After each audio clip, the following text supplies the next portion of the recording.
멜기세덱하고 예수님하고 쭉 공통점이 있는데, 약간의 차이점이 있지만은 그것이 왜 멜기세덱하고 예수 그리스도하고 아주 공통분포가 있느냐 하는 것을 오늘 말씀드려야 됩니다. 멜기세덱은 살렘 왕이라 그랬어요. 살렘 그러면 예루살렘의 줄임말입니다. 살렘 왕 그러면 예수님 당시의 예루살렘은 신정정치의 구약에 나타난 신정정치의 해산하는 정치 형태였어요. 쉽게 말하면 정교 분리형입니다. 정치와 교회와 분리형입니다. 여기에 지금 살렘 왕에게 11조를 드렸다는 것이 나오지요. 그 11조는 뭐냐 그러면 당시에 세오크라시 신정정치에 대한 세금입니다. 교회가 국가이고 국가가 교회였어요. 그러니까 이 세금을 교회 자체가 국가를 형성하고 있기 때문에 교회 중심의 국가였다 그 말입니다. 예. 그런데 예수님 당시에는 왜 11조를 가져오면 가이사 것은 가이사, 시저 가이사 것은 가이사에게 드리고 하나님께 것은 하나님께 드리라 하는 말씀은 왜냐하면 신정정치가 해산돼 버리고 정치와 교회가 제도적으로 분리됐다는 뜻이에요. 그래서 하나님에게 해당된 것은 하나님께 드리고 가이사에 내야 할 세금은 가이사에게 드리라 그 말입니다. 근데 구약에 나타난 이 살렘은 족보가 없어요. 근데 이름은 뭐냐면 의의 왕이요 평강의 왕이라고 그랬어요. 예루살렘 살렘을 조금 바꾸면 살롬 평화란 뜻이에요. 그러니까 평화의 왕 그렇게 됩니다. 아이고 유 교수님 오시니까 너무 또 오늘은 교인이 꼭 9명에서 한정됐거든요. 근데 오늘은 또 10명이에요. 고대했습니다. 예, 고대. 이흥로 목사님이 고대했다고 그러시. 항상 8명, 9명에서 왔다 갔다 하니까 마음이 그렇게 괴롭더라고요. 근데 10명이 넘었으니까 그 한 명 때문에 마음이 이렇게 좋을 수가 없어요. 잃어버리는 한 마리의 양을 찾았던 예수님의 심정이었습니다. 자, 본문으로 돌아가서 지금 의의 왕이요 평강의 왕이라 그랬어요. 근데 족보가 없어요. 갑자기 나타났어요. 그래 창세기 14장 이전에 살렘 왕에 대해서 아무리 찾아도 안 나와요. 갑자기 나타났어요. 예. 그런데 이 내용은 시편 76편 2절을 보면 시편 76편 2절을 보시겠습니다. 구약의 시편 76편 2절. 오늘은 성경을 좀 아주 까다로운 게 나와요. 그러니까 좀 천천히 하나씩 좀 반복되더라도 따져가면서 봐야 되겠습니다. 76편 2절 다 같이 읽어보겠습니다. 다 같이 76편 2절 다 같이 있습니다. 그의 장막은 살롬에 있으며 그의 처소는 시온에 있다. 이거는 신정정치 때에 하는 말을 잘 이해해야 됩니다. 그러니까 교회가 국가였기 때문에. 그러면 그의 장막은 거할 곳은 그예요. 거할 곳은 예루살렘에 있으며 그의 처소는 시온. 시온과 예루살렘은 같은 말입니다. 같은 장소를 의미합니다. 그러면 3절 거기에서 그가 화살과 방패와 칼과 전쟁을 없이 하셨도다. 셀라 그래. 셀라는 잠깐 틈을 두고 쉰다는 뜻이에요. 예. 그러면 이거 뭐냐, 화살과 방패와 칼과 전쟁을 없이 하였다. 사실상 구약의 역사, 신정정치로 말미암아 이방과의, 이스라엘 백성과는 아주 피나는 전쟁의 역사였어요. 왜 전쟁을 하나님께서 평화를 말하면서 왜 전쟁을 할 수밖에 없느냐? 그 이유는 이렇습니다. 영적인 싸움을 예표하는 겁니다. 이 타협팔라지 모행론입니다. 영적 싸움은 타협이 없어요. 전쟁 타협이 없어요. 전쟁 타협하면 지는 거예요. 그러니까 교회는 영적으로 이 세상과의 무서운 전투를 하는 겁니다. 그렇기 때문에 사도 바울은 로마 병정을 빗대가지고 영적 전투를 말했습니다. 우리 기독교인들은 용사, 아주 무장, 아주 강한 전쟁의 용사들입니다. 자, 그러면 여기에서 이미 이 시편에서 말한 것은 우리의 장막, 우리가 거할 것이 뭐냐? 천국에 거할 것은 전쟁터인데, 이 전쟁터인데도 불구하고 예수님이 오시게 되면 이 모든 전쟁이 승리하고 끝난다 그 말이에요. 자, 그러면 이제 시편 110편을 한번 보시겠습니다. 4절 시편 조금 넘어가서 시편 110편 4절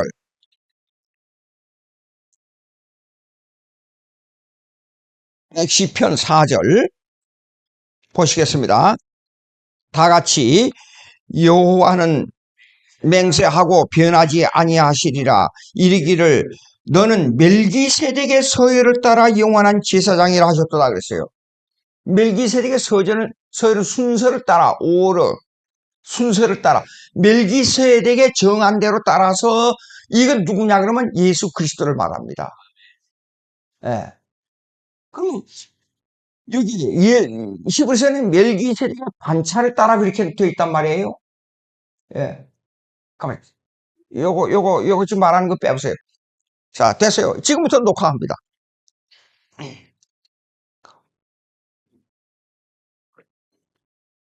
자, 그러면 창세기 14장에 살롬이 처음에 나오는데 창세기 14장 이전에는 샬롬이라는 족보고 내용이 아무것도 없어요.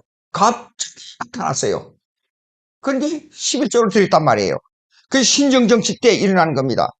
자, 교회와 국가에 대해서 잠깐 요약하고 넘어가겠습니다. 아브라함으로부터 사실상 신정정치가 이루어졌습니다. 대부분 우리가 어디서 말씀드리면 신정정치는 어느 때부터냐 그러면 이렇게 말합니다.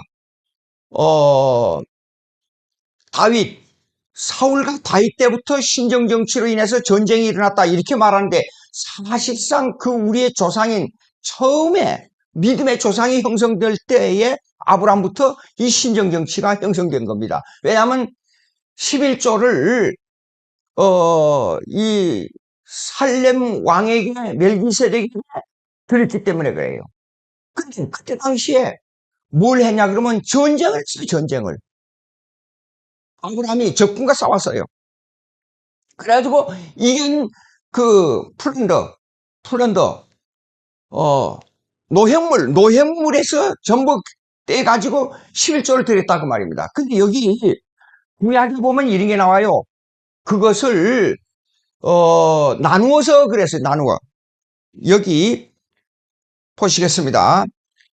시편 110편 4절 110편 4절 시편 110편 4절 멜기세덱의 제사장이라 하셨도다 그랬지 않아요? 그런데 요거에 대한 관계된 창세기 14장 18절 한번 보세요. 창세기 14장 18절 창세기 14장 18절 창세기 14장 18절 14장 18절 찾았지요? 다 같이 살렘 왕 멜기세덱이 떡과 포도주를 가지고 나왔으니 그는 지극히 높으신 하나님의 제사장이라고 그랬어요. 제사장 그러니까 신정정치가 시작됐기 때문에 제사장이 왕이에요. 예. 아니, 요즘으로 말하자면 목사가 그 나라를 다스리는 왕이에요. 그게 가능한 얘기입니까? 불가능한 얘기예요. 그건 신정정치에서 하는 말이에요. 그러니까 이 모습을 따가지고 1000년 동안 중세를 지배했던 로마 카톨릭이 모든 제왕들은 교황 밑에 있다. 그래가지고 각 국가를 다스렸어요.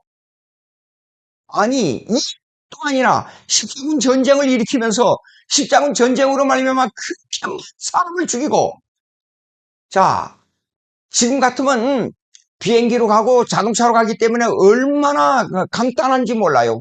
그런데 말을 타고 걸어서 수천 리 길을 원정을 간 겁니다. 예루살렘 성전을 찾으려고.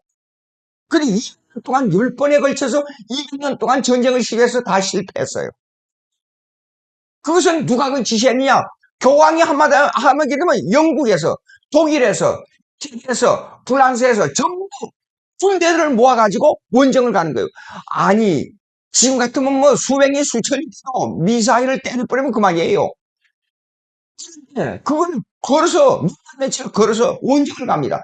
근데 이 예언이 창세기 16장 12절에 중동에서 칼을 가지고 이스마엘 족속들이 칼을 가지고 서로 죽이는 일이 앞으로 일어날 것이라는 예언이 이루어지는데 그 예언이 이루어지면서 11세기부터 시작된 이 전쟁에 자 원정을 가다가 배가 고파요. 그러면 말 안 들고 그 지역에 중동 지역으로 가는 길에서 말을 하지 않아요? 그리고 반항하지 않아요? 싸우지 않아요? 죽여버려요 그 자리에서.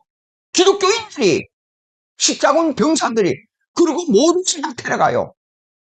배고프고 그 다음 보니까 중동 지역에 있었던 사람들이 예루살렘까지 들어가는 그 길목에서 수많은 사람들이 적대 관계를 일으킵니다. 오늘날 기독교인들을 잡아서 중동에서 무조건 기독교인이라 하면 그 자리에서 목을 쳐 죽이는 이런 일이 그것도 요새 보니까 총을 쏴 죽여야 되는데 전부 유튜브를 보니까 칼로 목을 쳐 죽여요. 이상하다 했는데 성경에서 창세기 16장 12절에 칼을 가지고 죽인다는 그 말씀이 보니까 세상에 저 보고 그 얘기를 하게 되면 사람 안 믿더라고요. 역시 중요해요 그게요. 찾아야겠어요. 창세기 16장 12절. 창세기 16장 12절.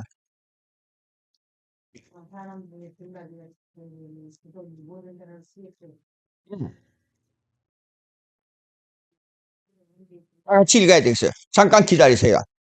요거는 아주 중요하니까 꼭 다 같이 읽어야 되겠어요. 16장 12절 다 같이 읽습니다. 시작.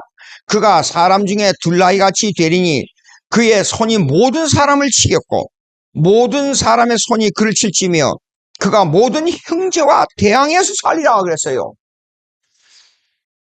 그냥 이루어지고 있단 말이에요. 알고 그 전부터 그렇게 됐어요. 자, 제가 지금 뭡니까 5세기 이후에 일어나는 사라센과 유대주의 사상이라는 것을 제 변증하게 책에 썼습니다. 거기에 보면 이미 5세기 이후부터 사건들이 벌어졌습니다. 사라센과 유대주의 그 항목을 찾아 읽어봐요. 이 엄청난 사상이 생기기 시작했단 말이에요. 자, 그러면 이것이 그 교회와 국가의 신정정치에서 이제는 다윗왕국부터 왕권주의로 변했단 말입니다. 근데 그러니까 유대인은 자기가 믿는 조상 아브라함, 율법을 주신 모세 이 두 인물을 극히도 존경하고 기대하는데 그 왕권주의를 다시 찾겠다 하는 것이 유대주의적 정치적 메시아 사상이에요. 그런데 중간사 그러니까 구약이 끝나는 말라기 이후에 400년 동안에 일어난 사건들은 그 보게 되면 신약에 예수님께서 왜 바리새인들을 공격하고 왜 정치적 메시아를 무시하고 전혀 그 상황에 맞지 않는 그 정치적 상황에 맞지 않는 말씀을 했느냐 하는 것은 세 가지 중요한 사건이 있어요. 첫째 헬라 제국입니다. 두 번째 마카비 운동이에요. 세 번째 로마 제국입니다. 알렉산더 대왕이 헬라 제국을 세우면서 모든 국민을 연합하는 담팽 정책을 썼어요. 그러니까 유대인들이 말 잘 들으면 아주 환대를 해줬어요. 면제해줬어요. 그리고 예루살렘 성을, 아이고 재밌어요. 그 역사를 보면요, 꿈을 꿨어요. 이 이제 꿈을 꾸고 가는데 그 어떤 사람인데, 이 사람 조금 이따가 말씀드릴게요. 어떤 사람이 꿈을 꿨는데, 제사장이 촥 나타나가지고 옷을 입고 뭐 이렇게 해가지고 자기를 환대하면서 당신이 이, 이 제국의 제왕이 될 것입니다. 그렇게 말했단 말이에요. 근데 이 사람이 이제 예루살렘을 치러 들어갔어요. 딱 치러 들어갔는데, 꿈에 본 그 사람이 딱 나타나서, 그 사람이 똑같은 옷을 입고 나타나서, 당신이 이 제국의 제왕이 될 것입니다. 어이고, 예루살렘을 치러 가다가, 예루살렘을 손대면 안 되겠구나. 그래서 이 사람을 환대하고 예루살렘을 세금도 면제해주고, 이 사건이 있었단 말이에요. 그러면, 뭘 하느냐, 그러면, 이 중간사의 역사 속에서 이 앞으로 교회와 국가는 분리돼서 이제는 제국의 상태가 안 일어나고 왕권으로 변화되고 왕권으로 말미암은 제왕이 이제 교회와 어떤 관계를 가질 것을 이론해주는 사건들이란 말입니다. 중간사 역사가. 제국하고 로마 제국 사이에 아주 중요한 사건이 일어나는데, 구약의 아브라함의, 지금 말씀하고 있는 아브라함의, 그 다음에 지금 말씀하고 있는 이 신정정치, 이것을 다시 찾겠다는 운동이 뭐냐면 마카비 운동이에요. 시즘이라고 하는 경건주의, 구약을 지키려는 시즘이라는 이 사람들, 이 족속들의 중심으로 이루어진 거예요. 근데 예수님은 그걸 거절했어요. 예. 너희가 아브라함의 자손이라는 것은 영적 아브라함의 자손이 될지언정 정치적 메시아 유대주의는 아니라. 근데 이 때문에 뭐가 생겼냐면, 여기 우리 신약에 나오는 뭡니까? 바르세파, 그 다음에 에세네파, 사두개파, 이렇게 생긴 거예요. 그래서 생긴 겁니다. 그런데 같이 정치적 메시아 사상을, 그가 뭐냐 그러면 바르세파예요. 사실상 예루살렘의 중심은 누가 완전 정치적 개념을 가지고 예루살렘을 지배하고 있던 제사장 누구냐면 사두개파예요. 그러니까 진짜 정통적인 유지를 원하는 정통적인 그런 사상을 가진 사람은 아니에요. 그러니까 문제가 생기는 거예요. 자, 그러면 신정정치로 다시 돌아가겠습니다. 이제 아브라함이 승전하고 돌아오는 길에 이제 이 소돔 왕이 물질, 그 11조를 주려고 했는데 아브라함이 이 소돔 왕의 물질을 주는 것을 거절해버렸어요. 거절하고 이제 의의 왕, 우리 히브리서 7장 2절에 의의 왕, 평강의 왕에다가 이걸 드렸는데 여기 보십시오. 자, 히브리서 7장 2절로 넘어가 보겠습니다. 히브리서 7장 2절. 여기에 우리가 좀 생각해 볼 원어가 있어요. 예. 7장 2절. 원어가 잘못 번역된 게 있어요. 아브라함이 모든 것의 10분의 1을 그에게 나누어 주니라. 근데 여기에 나누어 준단 말은 헬라 말에 없어요. 예. 그러니까 이 말을 영어로 번역하면 divided, 갈라졌다. 모든 물건에서 11조를 갈라가지고 디바이드 해가지고 주었다 그 말이지. 이게 원문에는 이 말이 나누어 줬다는 말이 없는데 영어로 번역된 하나가 있어요. 그건 뭐냐 그러면 에메리센. 이거 네, 외국말 쓸 때 항상 걱정이 돼요. 에, 에,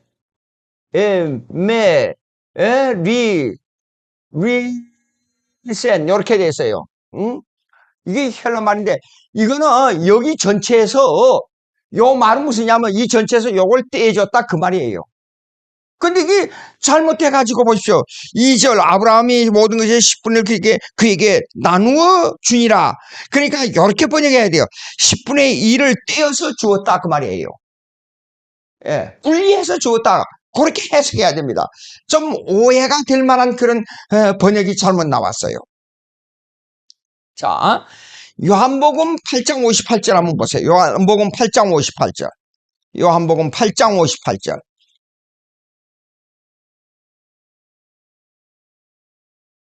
요한복음 8장 58절. 예. 57절부터 읽겠습니다. 유대인들 하의 문제가 또 나옵니다. 자, 다 같이 읽겠습니다. 유대인들이 이르되, 찾았어요? 네. 요한복음 8장 57절부터 읽겠습니다. 유대인들이 이르되 내가 아직 50세도 못 됐는데 아브라함을 보았느냐? 예수께서 이르시되 진실로 진실로 너희에게 이르노니 아브라함이 나기 전부터 내가 있느니라 하시니 그들이 돌을 들어 치려 하거늘 예수께서 숨어 성전에서 나가시니라. 자, 이 말씀이 히브리서에 나온 살렘하고 예수님하고 통하는 말씀인데 예수님은 아브라함의 이전부터 계셨어요. 그리고 정말 최후까지 다스리시는 분이에요. 살렘 왕이 누구냐 그러면 족보도 없고 영원한 분이에요. 그러면 예수님하고 통하는 게 뭐냐 그러면 이것이 바로 신정정치, 구약에 나타난 신정정치를 종말론하고 비추어서 생각하는 거예요, 지금. 예.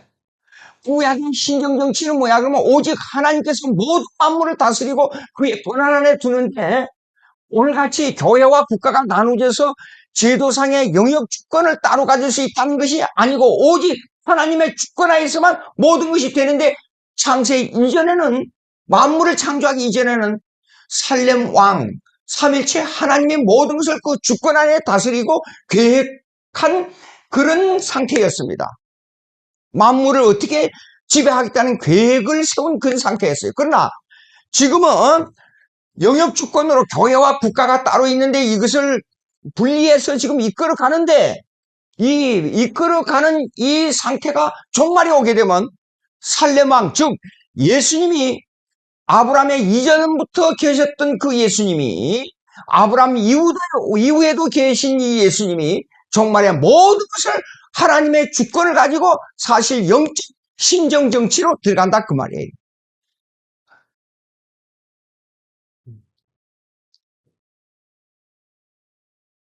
자, 그러면 여기서 이제 분리할 게 있습니다. 영적 상태로 보면 예수님과 설렘하고 똑같은데 역사적 개념으로 보자고요. 역사적. 제가 항상 강조하는 것이 기독교 다른 종교는 전혀 다릅니다. 전혀 달라요. 그것이 뭐냐 그러면 기독교는 역사성을 가지고 있어요. 다른 종교는 역사성이 없어요. 그 역사성도 초월하신 하나님, 초자연적으로 계신 하나님의 역사성입니다. 그 말입니다. 초자연적 역사성이 뭐냐 그러면 시간과 공간 속에서의 사건을 넘어선 역사. 그러니까 처녀의 몸에서 탄생한 예수님. 그러면 자연적 상태로 볼 때는 전혀 이해할 수가 없는 상태인데 역사로 시간과 공간 속에서 직접 이루어진 상태라 그 말입니다. 그것이 바로 멜기세덱, 살렘 왕 멜기세덱과 예수님을 일치 선상에서 놓고 역사적으로 보라 그 말입니다. 말이 자꾸 어려워지는데 자 쉽게 말해서 시간과 공간의 상태를 넘어선 사건은 멜기세덱과 예수님인데 이 사건은 시간과 공간 속의 사건이라 그 말이에요. 이걸 한번 따져보겠습니다. 예수님의 본체론적으로 볼 때는 빌립보서 2장 6절 그는 근본 하나님과 본체이시나 하나님과 동등됨을 취하지 아니할 것으로 여기시고 우리와 함께 계신 예수님을 여기서 고백하고 있습니다. 빌립보서 2장 6절 빌립보서 2장 6절 오늘은 성경을 좀 많이 찾는데 이거 간다는 게 아니기 때문에 하는 수 없이 성경을 많이 어느 교회 가서 성경을 많이 찾아서 설교를 했는데 뭐냐 그러면 성경을 열 몇 번인가 찾아가지고 그분이 성경 몇 번 찾았건만 설교는 안 듣고 아마 그것만 계산하고 있었던 모양이에요. 그래갖고 설교 끝나고 나니까 성경을 19번이나 찾았습니다. 결국. 빌립보서 2장 6절. 다 같이 읽어보겠습니다. 시작. 그는 근본 하나님의 본체시나 하나님과 동등됨을 취할 것을 여기에 아니하시고 오히려 자기를 비워 종의 형체를 가지사 사람들과 같이 되어달았어요. 본체요. 사람이 되었어요. 그럼 이렇습니다. 역사적으로 볼 때 하나님의 본체 그러면 시공간의 역사를 초월한 사건이에요. 그렇죠? 하나님의 본체인. 그러나 사람같이 되었다 하는 것은 시공간에서 일어난 사건이에요. 그걸 어떻게 합니까? 그래서 예, 예수님의 본체론적으로 딱 보게 되면 시공간 사건을 초월한 사건이에요. 초자연적 사건이에요. 그러나 예수님을 요한일서 1장 1절 보자고요. 더 뒤에 가서 요한일서 1장 1절. 요한일서 1장 1절. 요한일서 1장 1절. 요한일서 1장 1절. 예.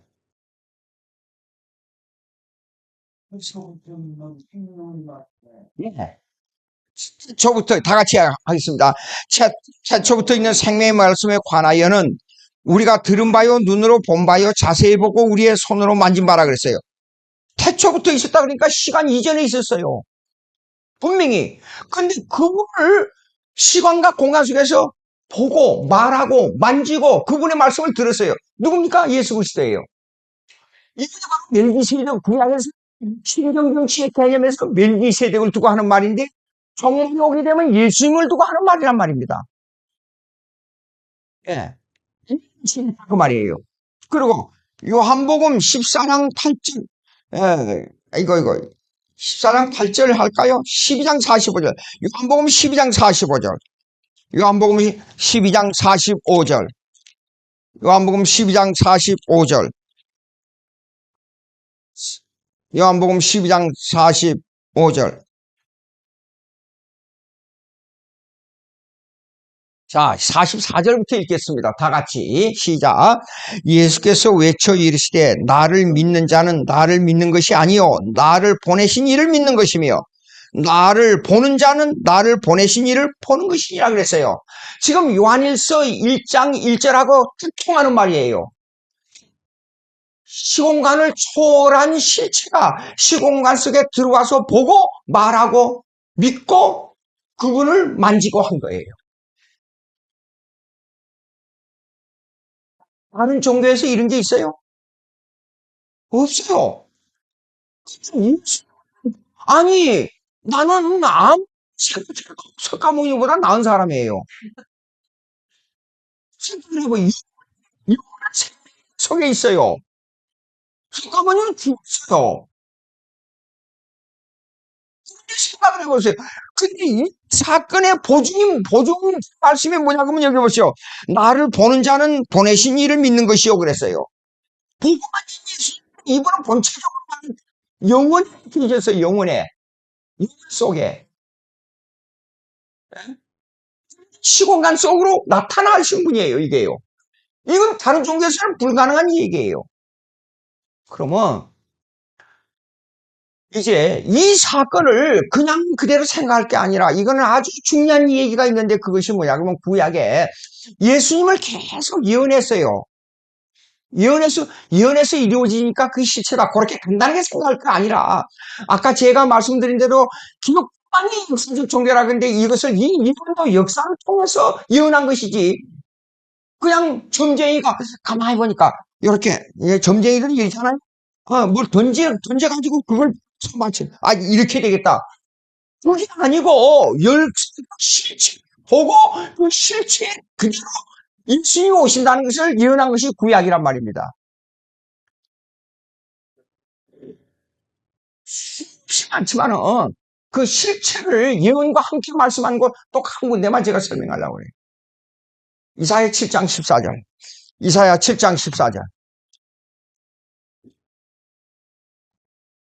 읽어보겠습니다. 다 같이. 중요하게. 이사야 7장 14절. 다 같이 있습니다. 시작. 그러므로 7장 14절 찾았어요? 976페이지.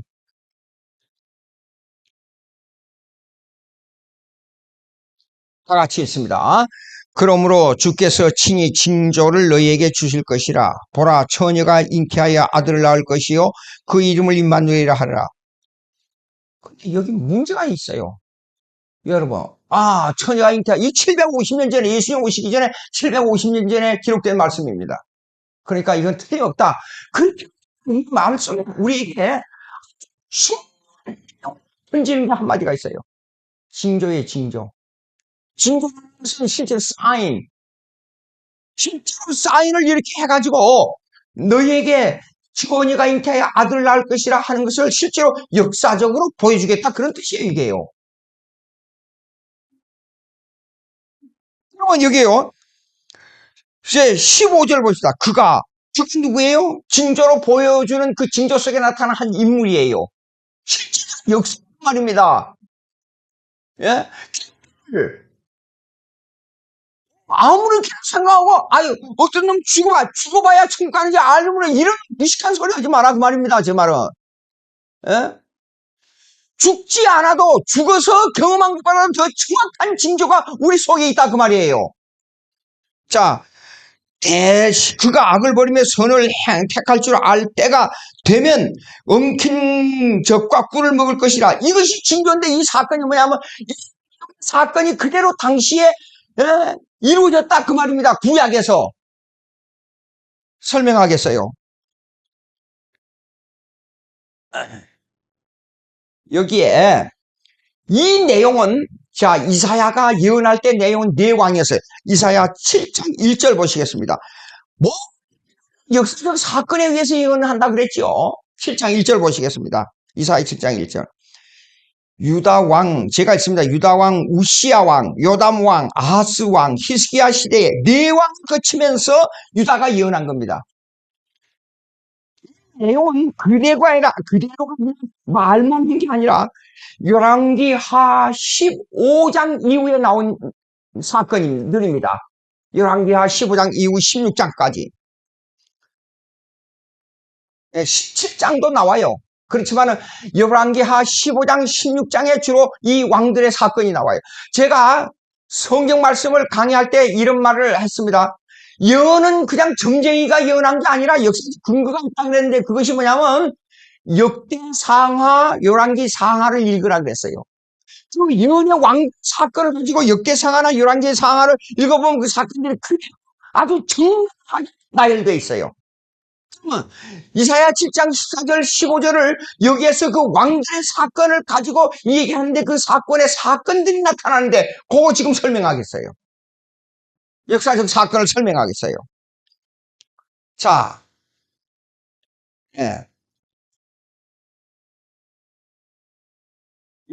아이가 나오는데 이 아이는 누구를 말하냐면 이거는 자 성경을 읽을 때 이렇게 해야 됩니다. 아이를 그러면 아기가 몇 살 먹고 몇 년 이름 그게 아니고 아이라 하는 것은 아직 영적으로 어린 상태를 말합니다.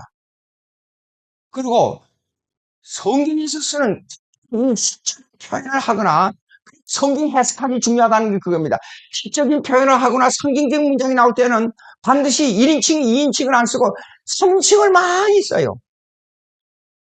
그럼 여기는 아이라는 것은 아이들한 집합명사로도 쓸 수 있고 그때 당시에 영적 상태를 말하기 때문에 유대인들이 아직까지도 영적인 상태를 모르는 유대인들을 두고 하는 말이에요, 여기요. 아이가.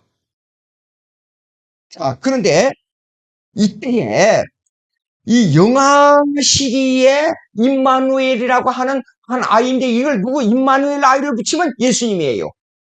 예수님의 이름이 뭐죠? 임마누엘. 근데 그러면 안에 있다 그 말이에요. 그 말을 해석하게 되면 하나님과 함께 있다 그 말이. 그래서 임마누엘이에요. 히브리 말로. 예. 그러면 이 임마누엘이 그러면 그 당시에 열왕기서 하 15장 이하를 열왕기 하 15장 이하를 보면 유대민족이 가장 미워하는 두 왕국이 있었는데 그 왕국은 아람과 에브라임이었어요. 계속 침공해요. 계속 괴롭혀와요. 단적으로 놨다가 그만뒀다가 차라리 그냥 A냐 B냐 해서 끝나버리면 되는데 계속 조금 자기들이 힘 있으면 괴롭혔다가 다시 물러났다가 이 사람 너무 힘든 죽기 힘든 이런 상황이 벌어지고 있었어요. 로마 제국이 예수님 당시에 예루살렘을 계속 괴롭혔다가 놔주었다가 괴롭혔다 놔주다 똑같은 현상이에요. 지금. 근데 열왕기하 16장 9절부터 17절 보기 열왕기하 17장 6절 한번 봅시다. 그 중심절이 6절 17장 6절 열왕기하 17장 6절 오늘은 성경을 많이 찾아야 어쩔 수 없어요. 이 사건을 열왕기하 17장 6절 잠깐요. 6절부터 암만 해도 이렇게 해야 되겠어요. 8절 시간상 8절 다 같이 읽습니다. 시작. 여호와께서 이스라엘 자손 앞에서 쫓아내신 이방 사람의 구레와 이스라엘 왕이 세운 율례를 행하였습니다. 9절. 이스라엘 자손이 점차로 불의를 행하여 그 하나님 여호와를 배역하여 모든 성읍에 망대로부터 경관성에 이르도록 산당을 세우고 아하. 지금 이 상태는 어쩌면 예수님 당시에 로마 제국이 예루살렘을 점령한 상태 같은 현상이 벌어지고 있었어요. 예. 자, 보십시오. 당시에 제사장을 누구로 했습니까? 사두개파인 족속에서 제사장을 뽑아야 되는데 그거 다 버려쳐버리고 로마 정부에서 제사장을 예루살렘에 파송했어요.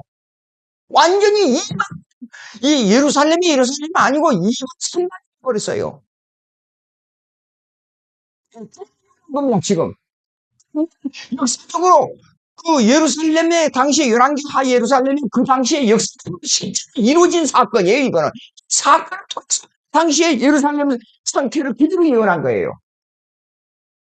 그러면 여기서 그런데 이런 그 열왕기하의 사건으로 말미암아 유대 땅이 아주 황폐했어요. 먹을 것이 없었어요. 이 사람들은 먹을 게 없으니까 들에 나가서 버터를 먹고 그 다음에 들에서 배고플 때요 길거리에 다니면서 산으로 숨어 살면서 꿀을 따먹고 겨우 생활을 유지했어요. 이거는 뭘 말하느냐? 예수님 집에서 쫓겨나가지고 물것이 없었어요. 그래서 그 후금 유황과 모락을 팔아가지고 이방 나라에 가서 그것을 겨우 생명을 유지했었어요.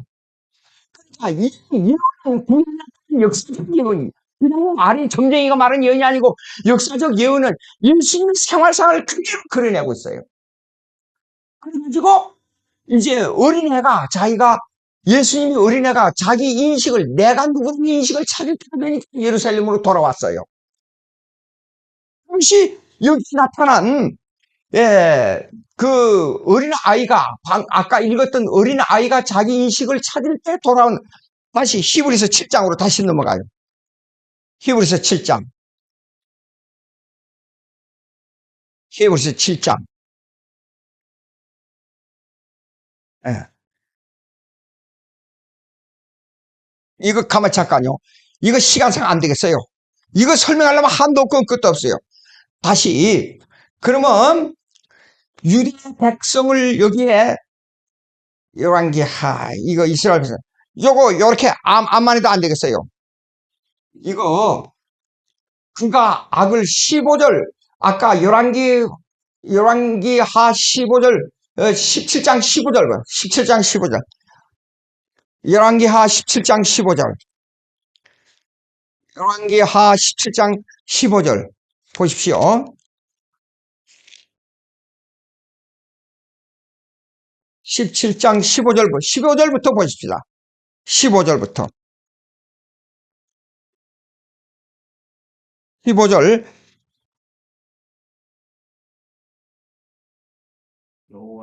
여호와의 율례와 여호와께서 그들의 조상들과 더불어 세우신 언약과 경계하신 말씀을 버리고 허무한 것을 뒤따라 허망하며 또 여호와께서 명령하사 따르지 말라 하신 사방 이방 사람을 따라 그들의 하나님 여호와의 모든 명령을 버리고 자기들을 위하여 두 송아지 형상을 부어 만들고 또 아세라 목상을 만들고 하늘의 일을 성신 경배하며 바알선을 섬기고 그랬죠.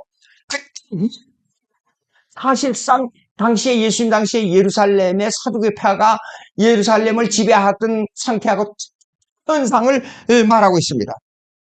예. 그러면 여기에요, 그 아까 읽었던 내용 중에 그 악을 버리며 선을 택할 줄 알 때 그랬죠. 그러면 뭐냐면 예수님이 이제 자기 인식을 찾을 때에 그 말이에요. 근데 여기에는 히브리 말을 잘못 번역했어요. 히브리 말에 이게 레가 나와요. 레. 여기는 때가 아니고 요거는 뭐뭐까지 그런 뜻이에요.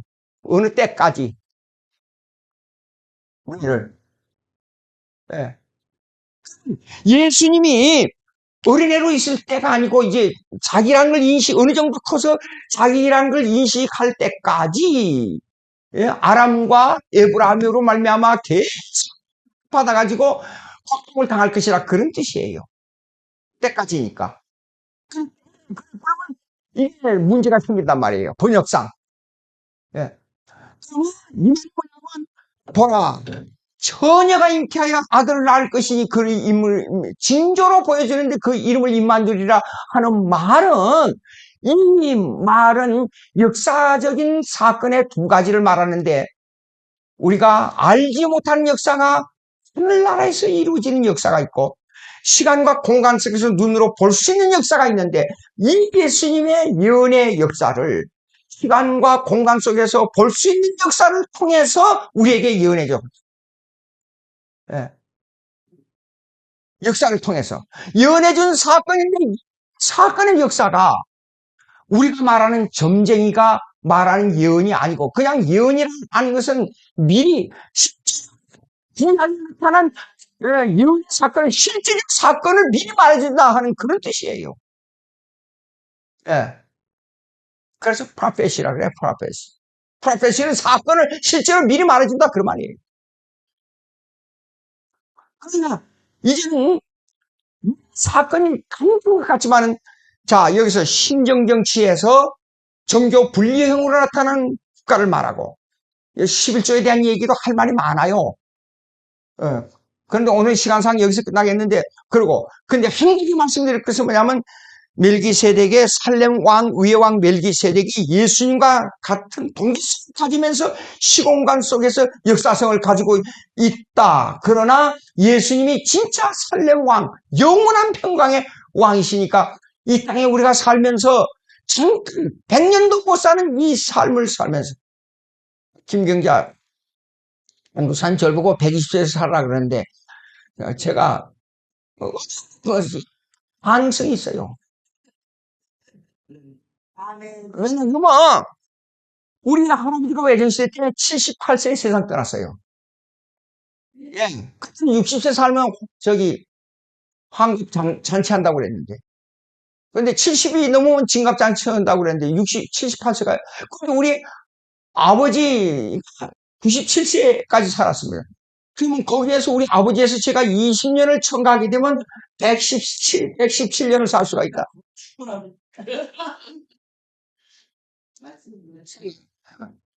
하긴 제가 이거 뭐 무슨 얘기 같지만은 4, 5년 전인가 가서 미국에서 체력 검사를 해서 체력 검사.